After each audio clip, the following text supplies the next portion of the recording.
আসসালামু আলাইকুম। রংধনু সম্ভার পেজ থেকে জানাচ্ছি সবাইকে স্বাগতম। আজকে হচ্ছে আমরা নাইট্রো নিয়ে কথা বলবো। নাইট্রোর যে উপকারিতা আছে, নাইট্রোর যে কার্যকারিতা আছে অথবা ব্যবহার বিধিটা যে আছে সেই সম্পর্কে কিন্তু হচ্ছে আজকে আমরা বিস্তারিত জানার ট্রাই করব। তো চলুন দেরি না করে শুরু করে দিচ্ছি। যাদের কাছে হচ্ছে প্রচুর পরিমাণে মিলিবাগ আছে, জায়ান্ট মিলিবাগ, ম্যাঙ্গো মিলিবাগের হচ্ছে আক্রমণ আছে, সেই মিলিবাগগুলো কিন্তু দমনের জন্য হচ্ছে নাইট্রো অনেক গুরুত্বপূর্ণ ভূমিকা পালন করে।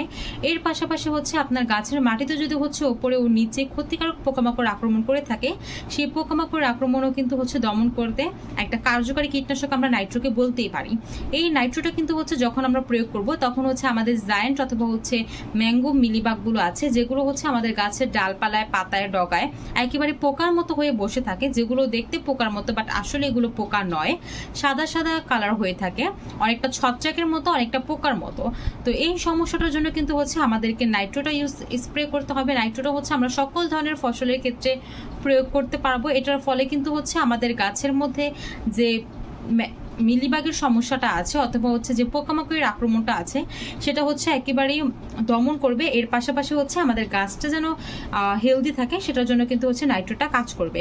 ব্যবহার বিধিটা হচ্ছে আপনারা 1 লিটার পানিতে হাফ চামচ নাইট্রো মিক্স করে পুরো গাছে স্প্রে করে দিবেন। যেসব গাছে দেখতে পাচ্ছেন অনেক বেশি মিলিবাগের আক্রমণ, সেই সব গাছে কিন্তু হচ্ছে আপনাকে মাসে 2 বার প্রয়োগ করতে হবে।